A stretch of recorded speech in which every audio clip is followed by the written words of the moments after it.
waiting on the phone? Okay. All right. It's the Marine in her.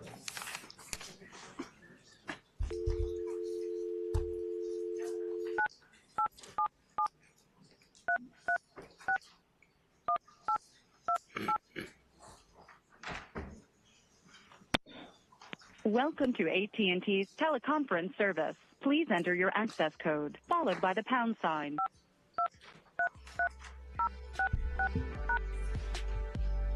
To join the conference as the host, please enter your host password.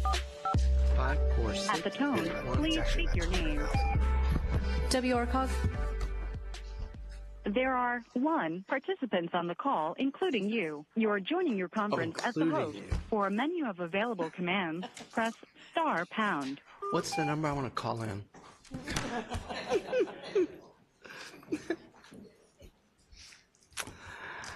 All right, I'm going to call to order the Western Riverside Council of Governments meeting for today, March 4th. I don't know where the heck the first 2 months of the year went. I blinked and it was October. I know it's March. I'd like to start the meeting off with a Pledge of Allegiance, and I'd like to ask our colleague, Rita Rogers from the City of Paris, to lead us in the Pledge of Allegiance.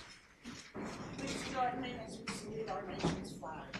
I pledge allegiance to the flag of the United States of America and to the republic for which it stands, one nation, under God, indivisible, with liberty and justice for all.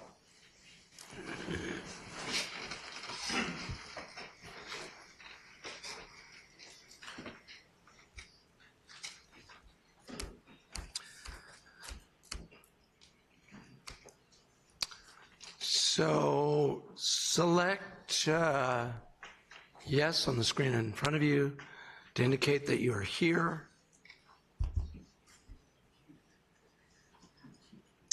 All right, we have 20 present, 20 voting yes, 1 abstention. I guess that person's not here.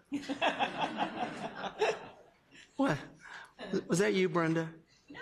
Trying to be funny? It's the supervisor hiding behind me. Ah. You just wait. I talked him out of voting no. Yeah, okay, you talked him down. Next on the agenda is public comments. Do we have any requests to speak that you're aware of? I have no requests. Is there somebody you want to make public comments? No. Okay. Next on the agenda is minutes from February 4th. Does anyone have any changes to the minutes before we approve the summary minutes as presented? Seeing none, I'll accept a motion and a second to approve our minutes.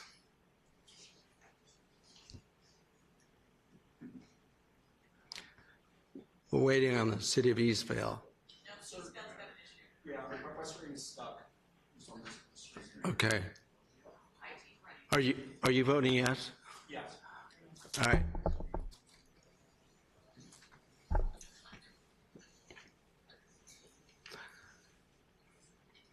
All right, the minutes are approved on a vote of 19 yeses, 0 no's, and again, 1 abstention. We'll move down to consent calendar items 5A through J, unless there are anything that needs to be pulled to be discussed. If so, please let me know by way of request to speak, and I'll acknowledge you.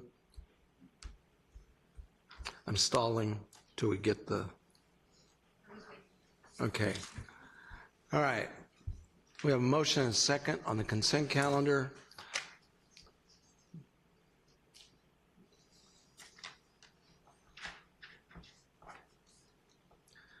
And that motion carries unanimously. And I noticed, Ben, that you were the last one to vote. Was that because you were negotiating with the District 1 supervisor to get him to stop voting no? If so, there's a bonus in it for you. No, Not this time. not this time, okay. All right, we'll move down to item 6, reports and discussion. 6A is PACE programs, activities update, general activities update, and addition of new providers. Casey Daly, take it away. Thank you very much, Mr. Chairman, members of the board. Casey Daly, Director of Energy and Environmental Programs, here to give an update on general update and some actions on our PACE program. Just by way of very brief reminder, the WRCOG PACE program provides financing for energy efficient, renewable energy, water conservation, and seismic improvements to your home or business that are then repaid on your property tax bill. Today we have, in addition to the program update, 2 items to bring forward. One, consideration of a new commercial PACE provider, as well as conducting a public hearing to add in 2 jurisdictions to our statewide footprint. So just briefly on the program update, we've kind of readjusted this table a little bit to kind of give some insight into the developments on our commercial program, which we've talked about now for the last year and a half or so. So on the residential side, we've cleared the 90,000 project mark, just over $2 billion. But what's really exciting to see down at the bottom is this past month we completed 3 more commercial projects through our commercial PACE provider partner, Greenworks. And so as activity in projects continue to grow, we'll be reflecting that here in this slide. And just another graph to kind of help the board understand where things lie lately. WRCOG's PACE program began experiencing some decline in volume and activity middle of 2017.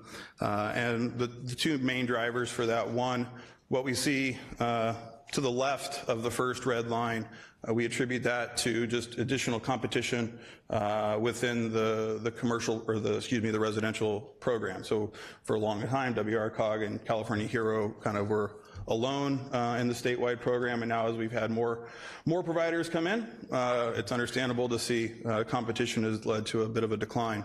The first red line there marks when laws went into effect changing how properties were valued.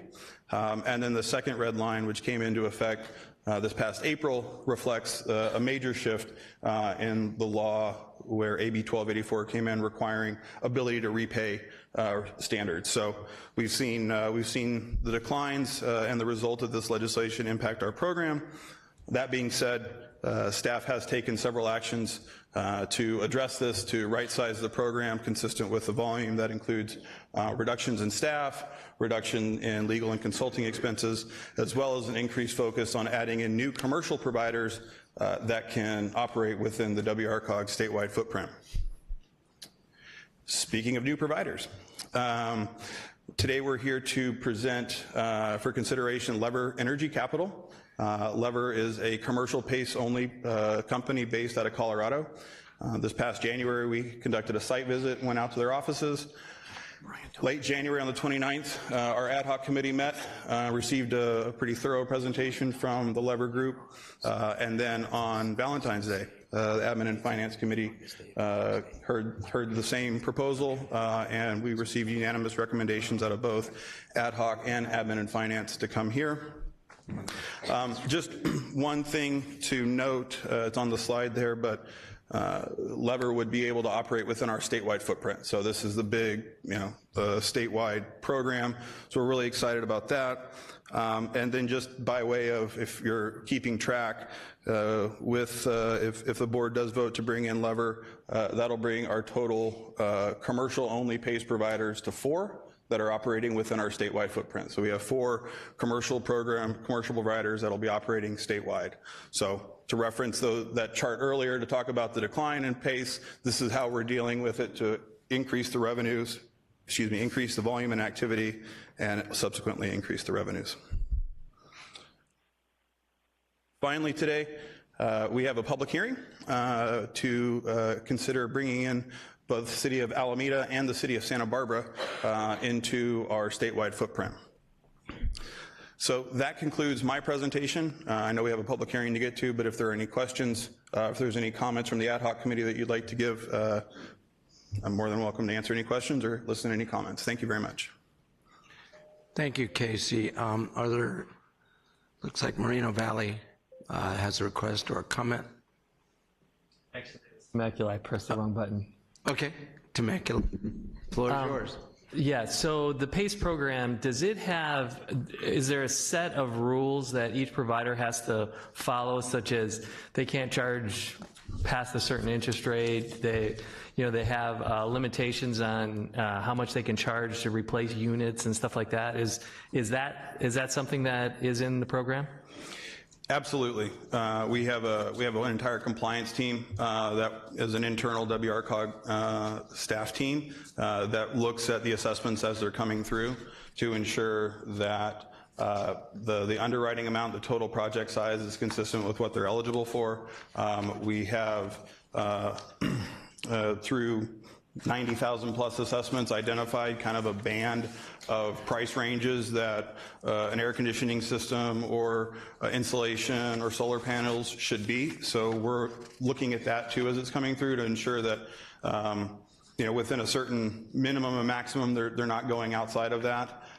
So we're reviewing all of those projects as they're coming through after our provider has already gone through, on the commercial side especially, a very thorough underwriting process to ensure that the senior lender has provided consent to allow for the assessment to be placed on the tax roll, to ensure that the product types are eligible product types. So it's a thorough review process. Okay. Great question. Are there any other questions for Casey? So Casey, what are the recommended actions that you need from? So we have two requested actions, but I believe we need to conduct the public hearing first. Okay. I will open the public hearing. Do we have any requests to speak under public? Do we have any callers online for the California Hero Program? I hear none. Thank you. Anyone in the room would like to speak to address the board? Seeing none, I'll close the public hearing. Comments? A motion? Anything? Okay, we have a motion by Wildemar, first out of the chute.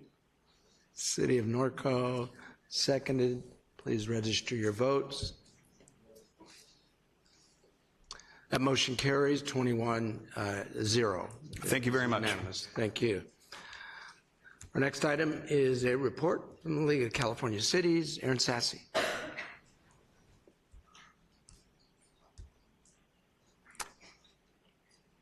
Hi, Aaron. Good afternoon. Thank you for having me here today. Erin Sassy with the League of California Cities.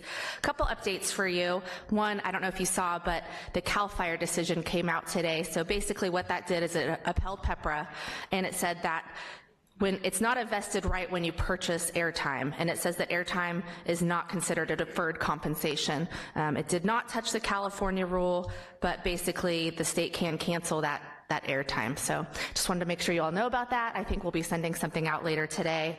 A couple other items.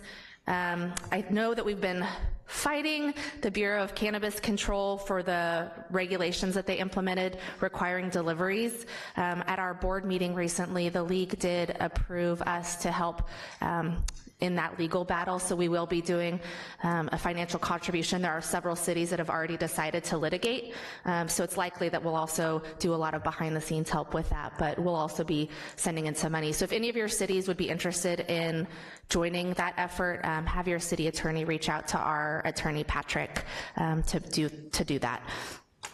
There, unfortunately, is a bill. We were hoping this would not happen, but I know I've been talking about how when the governor released his budget, he tied transportation dollars to meeting your housing goals, and there is a bill now. It's AB 1568 by McCarty. This is basically a reintroduction of what he tried to do last year, but it does tie your housing production goals to transportation. It doesn't take away your transportation dollars, but it puts them in a sort of escrow account. So if you're not meeting your goals, he'll withhold your funds, and the goals actually increase every few years. So it starts with 20% and then it will just keep going up. So very difficult. We know this is not something that is really attainable for a lot of our cities.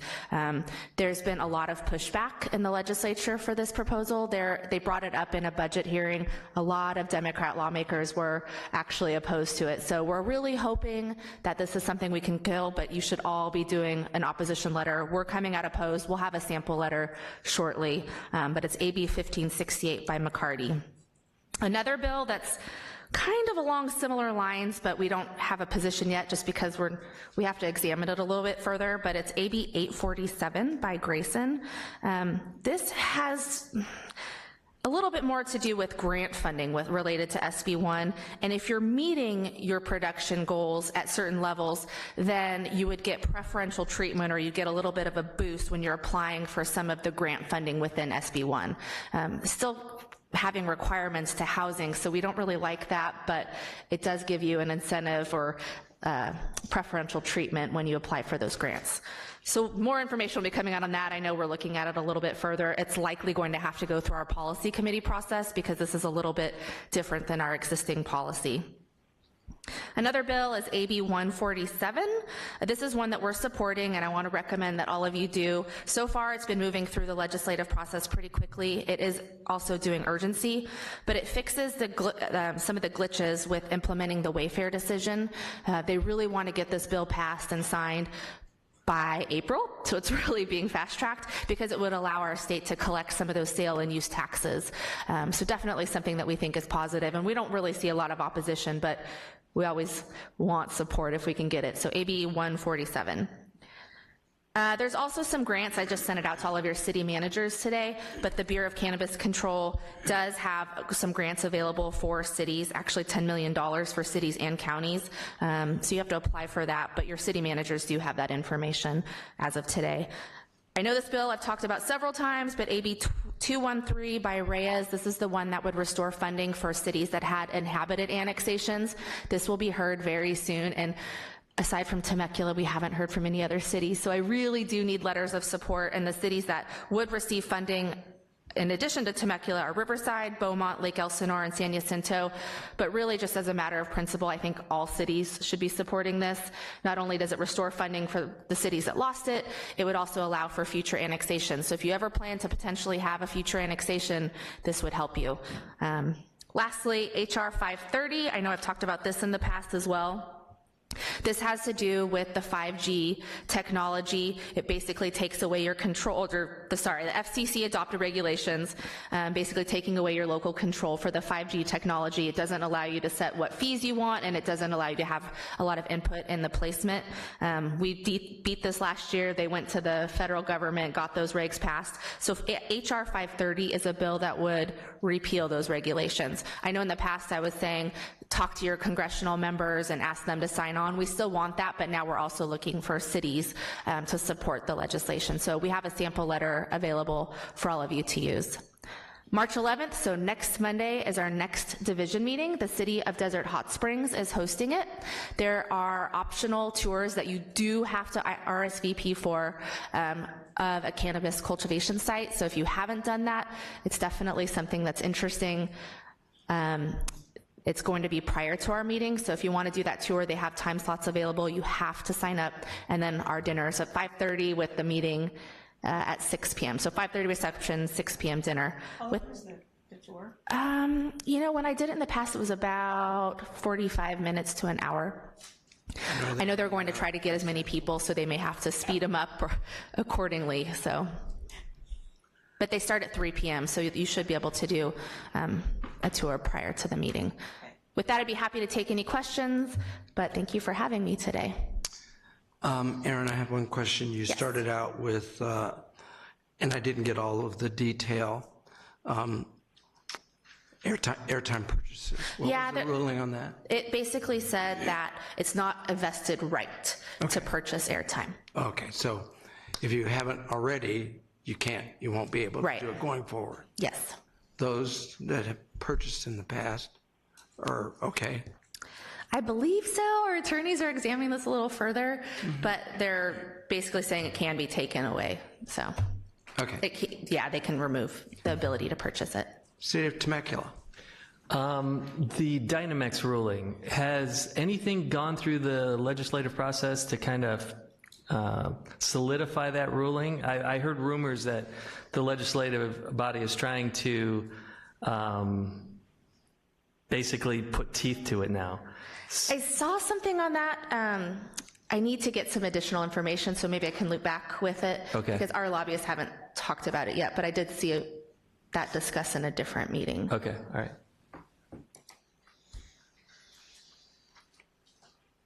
All right. Looks like that's it. Great, Aaron. thank you. Thank you for a great report.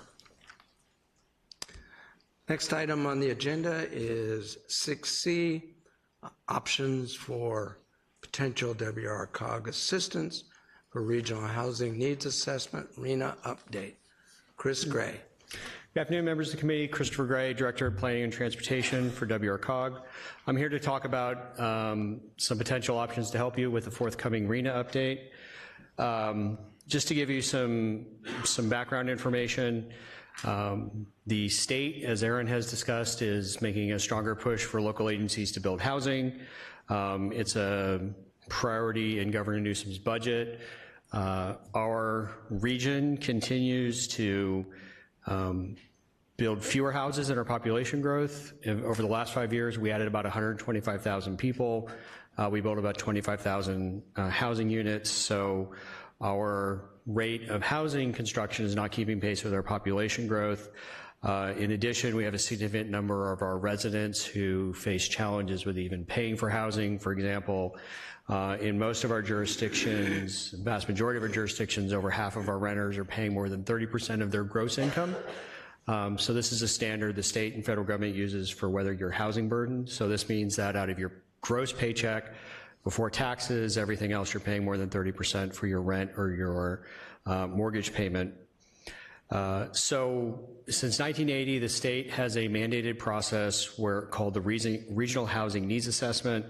In this case, the regional agency, SCAG, assigns housing goals to each of the subregions, to each of the jurisdictions, and it is essentially a process by which you have to designate land that is able to accommodate these units. It's not a production, it is simply a planning process. For those of you who are new to elected officials, welcome to RENA. It's a really difficult, challenging process. And so the discussion we have is, one, we want to tell you how the next process will commence, and then discuss some potential options we can provide you. So it's our information that the process will be commencing later in 2019. It may be that you will receive your targets in fall of 2019. It may be spring of 2020. We don't know. We know SCAG is actively working on it.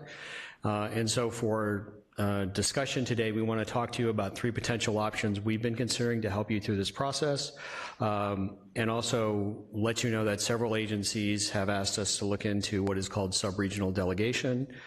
Under sub-regional delegation, the way it historically worked is SCAG gives you your number. So SCAG will say, City of Wildomar, you need to build X number of affordable housing units, some at very low income, some at different income levels. SCAG, as has been historically the case, is allowing subregions to take this on.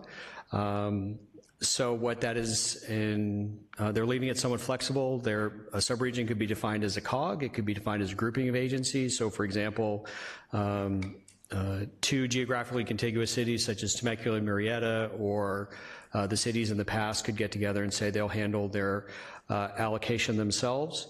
I can tell you all that in the last RENA cycle, it doesn't appear that any of the COGs took this on. However, for the cycle before, I believe maybe it may have been the San Gabriel Valley COG, the Ventura COG, and then a couple of the larger cities took this on themselves.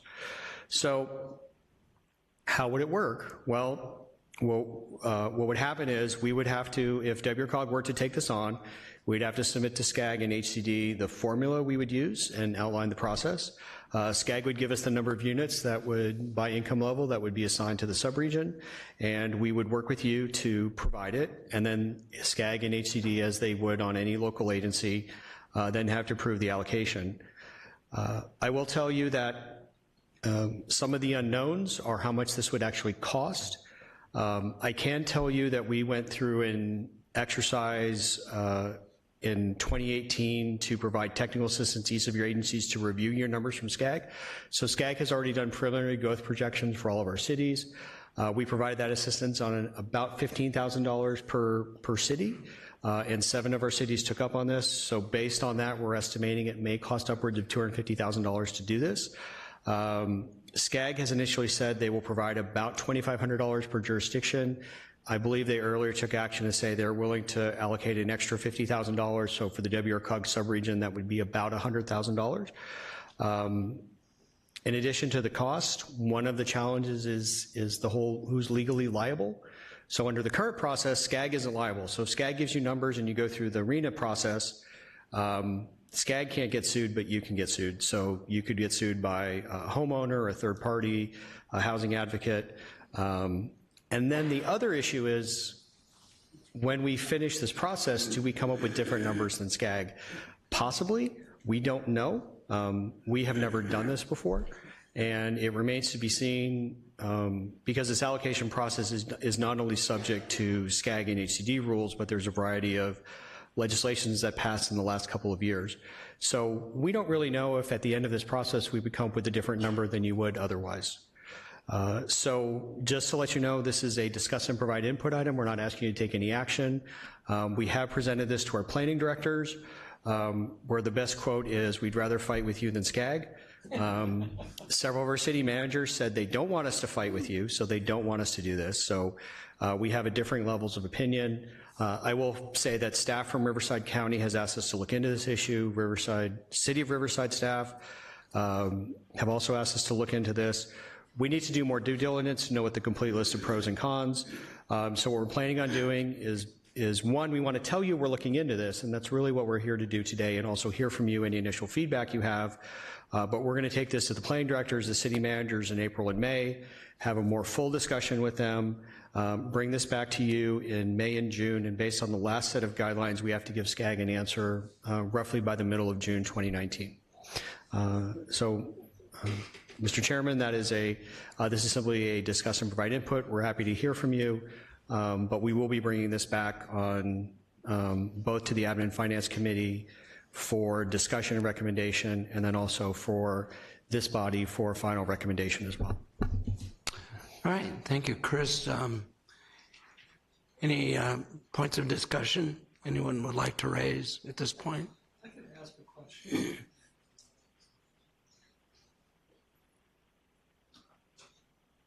Is it on?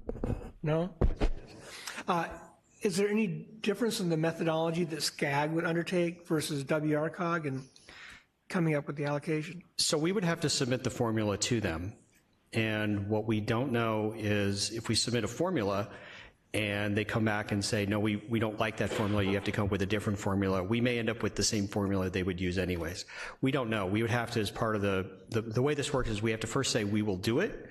And then once we do it, there is an extended process by where we work out the technical details with SCAG.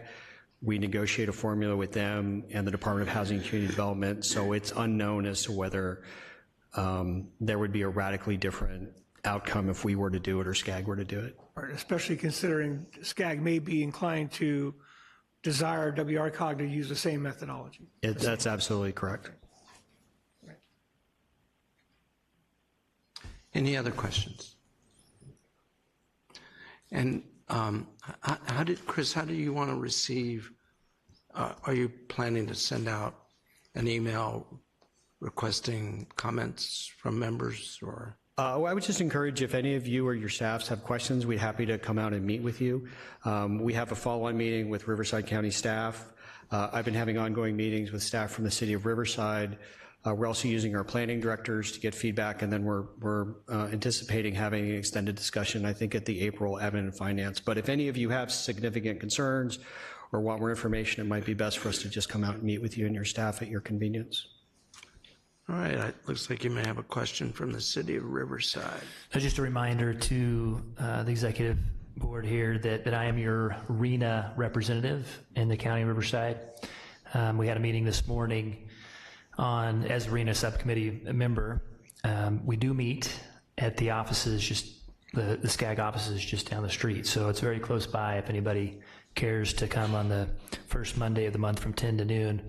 Today, just an example of some of the discussion items that are ongoing other than the arena sub-regional delegation guidelines, and they did listen to us in terms of the funding request, so I appreciated that they increased it to $50,000 plus the jurisdiction's funding. But local planning factors, they're going to be sending a survey out to all the cities to be able to provide our input, city's input, to the local planning factors that go into that methodology for the output of the numbers.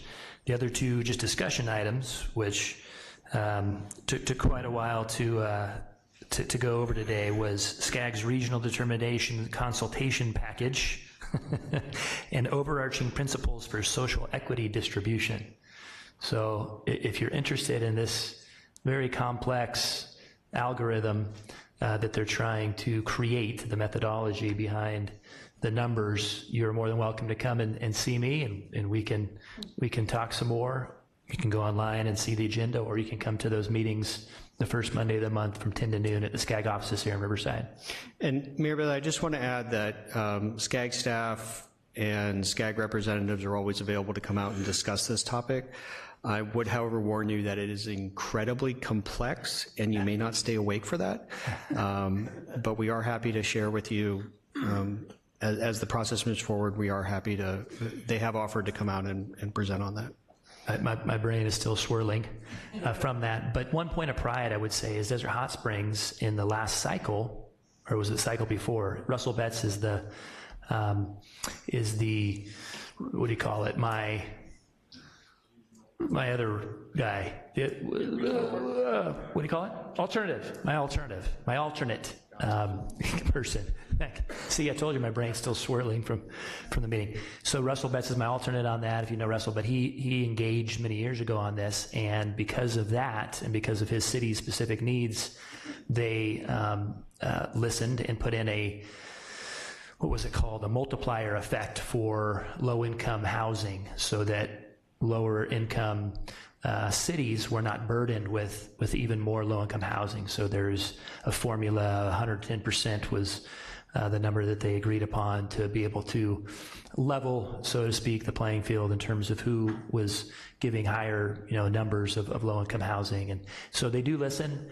There have been, again, wins, I guess you could say, from the counties, from our region. And so don't be afraid to provide that type of input because it does have an effect. Yeah, just Mayor Bailey, to that end, part of our review was noting that SCAG is projecting that persons per household in our region is going to decrease substantially. For those of you, this may sound kind of obvious, but our persons per household has actually been increasing for the past 20 years. So we asked SCAG to revisit that calculation, and that's something they said they would be reviewing. So, Chris, you said their presentation is really complex and boring. More so than any I've ever given you. I didn't say anything. I wanted to be honest. We sat through one, and it was lots of flow charts and lines and squiggles. It looked like a circuitry diagram. All right. Thank you for the report. You're welcome. Oh, sorry. Appointed by, as mentioned, Councilman Wapner, who's the president, because I missed a meeting. So there you go, another example of don't miss a meeting. Thank you for taking one for the team. All right, next item on the agenda is our 2019-2020 legislative platform. Good afternoon, Cynthia. Good afternoon, members of the committee. Cynthia Mejia, WRCOG staff analyst, here to provide you an update of the 2019-2020 legislative platform.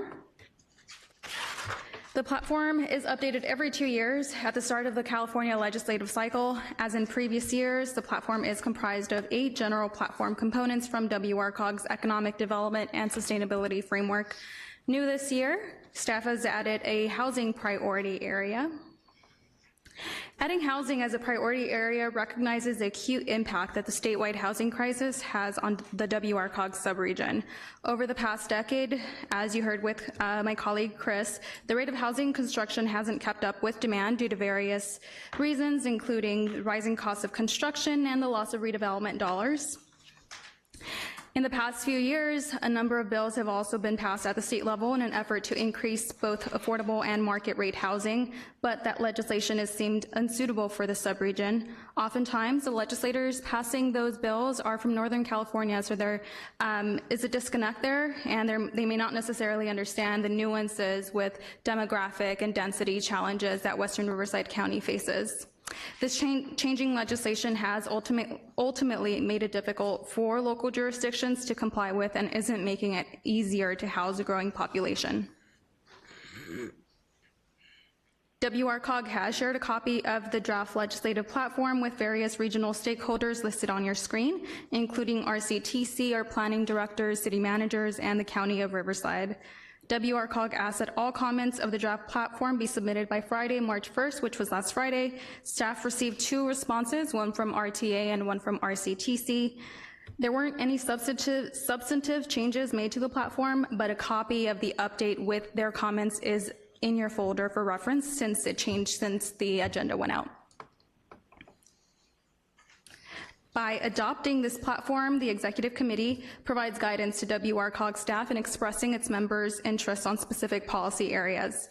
Though WRCOG doesn't hire lobbyists or has an in-house legislative analyst, WRCOG will monitor legislation that falls within the scope of the adopted platform and provide responses on issues and/or requests raised by member agencies. To the extent possible, staff will also engage in more targeted lobbying efforts as they relate to housing. With that, that concludes my presentation. I'd be happy to answer any questions you may have. Thank you, Cynthia. Are there questions for Cynthia regarding our legislative platform? I don't see any. Thank you. Very thorough. Looks like something we need a vote on.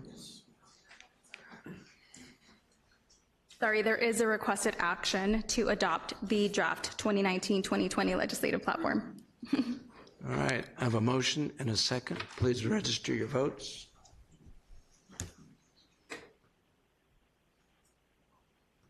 Mr. Chair, City of Moreno Valley has stepped away.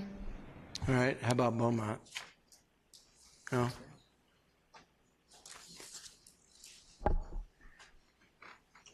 All right, that motion carries with 18 yes and 0 no's. Thank you. Thank you. Mr. Johnson is back east at NACO and will not be here today for item number 7. Item number 8 is reports from committee representatives. In this order, SCAG, Regional Council Policy Committee representatives, to be followed by SCAG report, AQMD,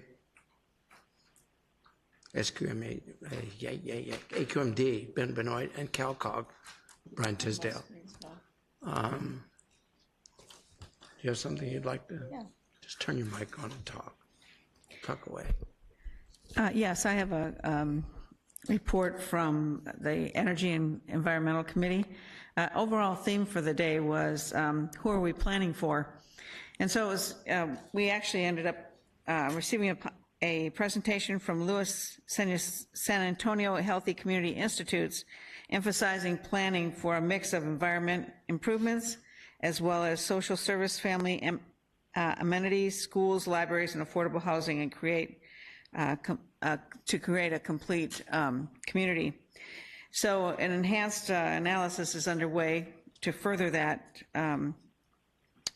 However, it was interesting to find out that the population of children are expected to decline over the life of the SoCal plan, and it currently, it's expected to comprise of 21% of the state's population by 2030.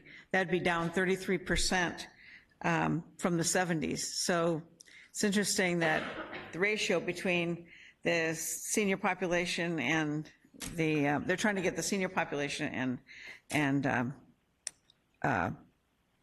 child ratio more even-keeled. It was interesting also that they talked a lot about multi-generational housing needs. We all know it's a new environment today where a lot of the older children are coming back home, in addition to the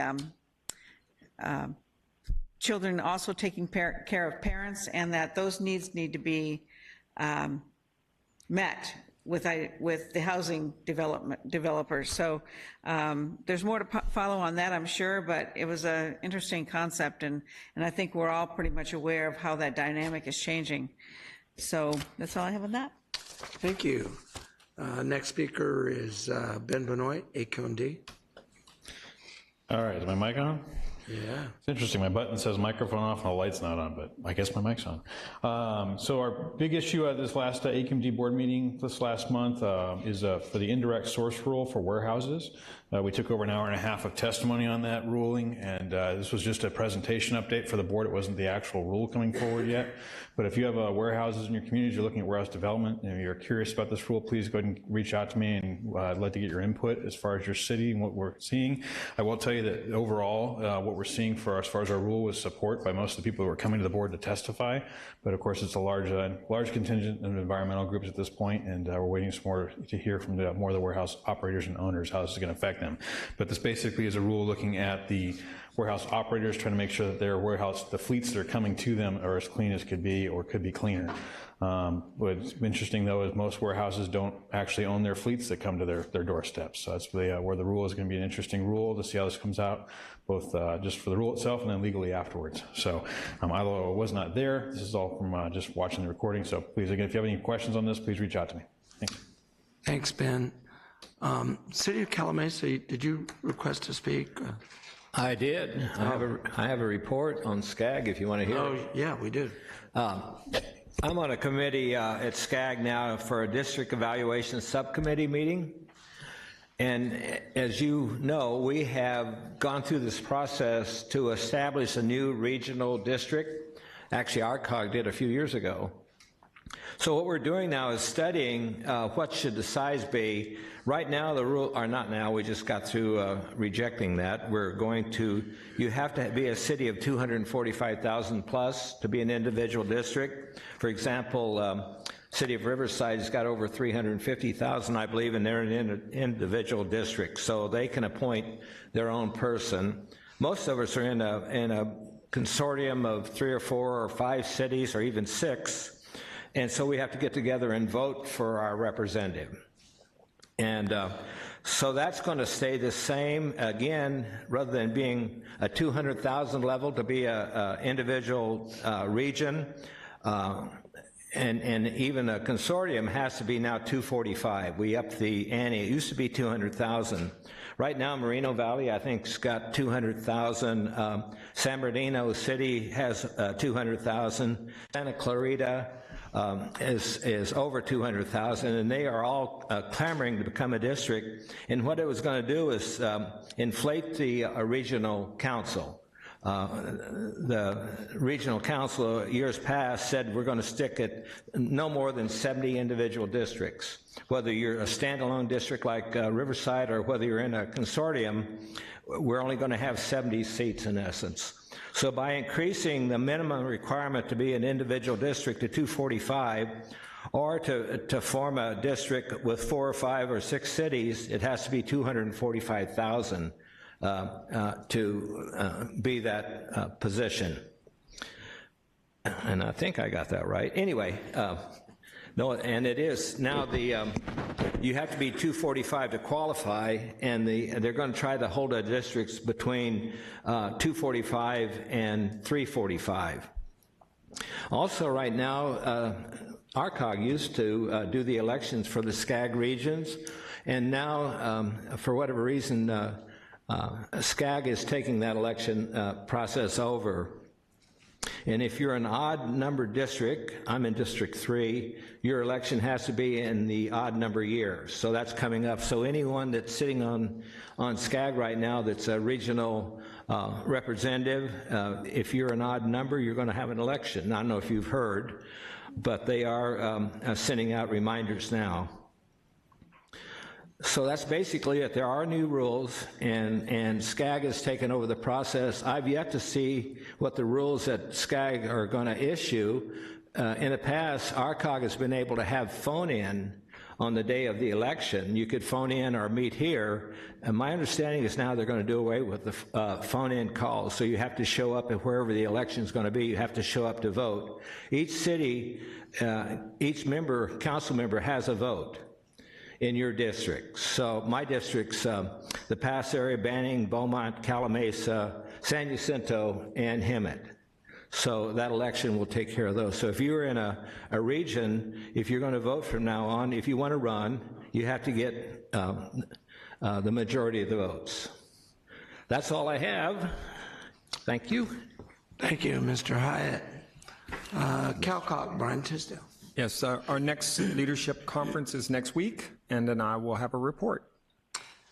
All right, thank you. We'll move on to report from the Executive Director. Thank you, Mr. Chair. Just a couple of things to report. One, just wanted to remind you, we're starting to accumulate a pretty good library of our podcast episodes, and as I mentioned during the last few months, we've purposely focused on a number of WRCOG podcasts to start. So the purpose there was so we could be able to work the bugs out of the podcast. But the real desire is that we're able to do podcasts about you and your agencies and your jurisdictions and talk about programs and activities that are important to you.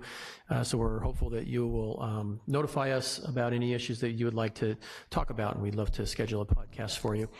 And then secondly, wanted to make announcements about our upcoming General Assembly. Believe it or not, it's our 28th annual General Assembly. Never mind the date of this first slide here, but I wanted to mention that for this year, we are going to be turning the General Assembly into not just an evening event, but also to have a conference. We've been talking for months about holding our semi-annual Future of Cities Conference, and so the plan is that we would hold the Future Cities Conference either on the morning of the General Assembly date, which is June 20th, or we would hold it perhaps the next day on Friday morning. So those details are to be worked out. But what we're going to be focusing on for the Future Cities Conference is at least 3 panel sessions. One panel session would be titled "Is Suburbia Dying?" And we'll be having speakers talking about the future of housing, the future of affordable housing, future of apartments, future of land use change that might be coming from increased baby boomers, perhaps desiring to live in different kinds of settings, multi-generational living, affordable housing, things of that nature that really will impact how you plan and build your communities in the future. Second panel will be titled, "Will a Robot Take My Job?" And so we're going to be having speakers and specialists coming and talking about the prevalence of future of automation and how that might impact our communities in the coming years. And then our third panel is going to be titled, "Will I Be Allowed to Drive in the Future?" And the idea there is going to be talking about autonomous vehicles and what impacts the oncoming that oncoming technology will have not only on our ability to drive, but how it's going to shape how cities plan and look in the future as well. And then we'll conclude the conference with the panel of elected officials, and we'll be looking to you as executive committee members to be able to react and respond at the end of the sessions based on what you've heard earlier. So we're really hoping that this conference will be very different than anything that you've seen before. It will be a cause and a spur to action, and we can plant some seeds with you and your staff and members of the community about how different your communities really can be and might be in the future. And then moving to the main event, we do have our speaker for the General Assembly. It is Josh Earnest. Josh Earnest was the White House press secretary for 4 years, and he also now currently serves in an executive communications capacity for United Airlines. And so we got to thinking in consultation with the chair that, boy, one thing that is really sorely needed in this world is communication. And so we thought that a General Assembly that would perhaps bring somebody who has been dealing with communication issues at the highest levels, both in the public and private sectors, this would be a really valuable conference for us to have. And so we're real pleased to to have Mr. Ernest be our General Assembly Speaker. More details to come. Again, we're going to be moving the event to Pechanga this year. Pechanga can hold a little larger audience than Morongo, but we also think it's a great idea to showcase a different area of the subregion. So more to come on all this, but we're really excited about our speaker.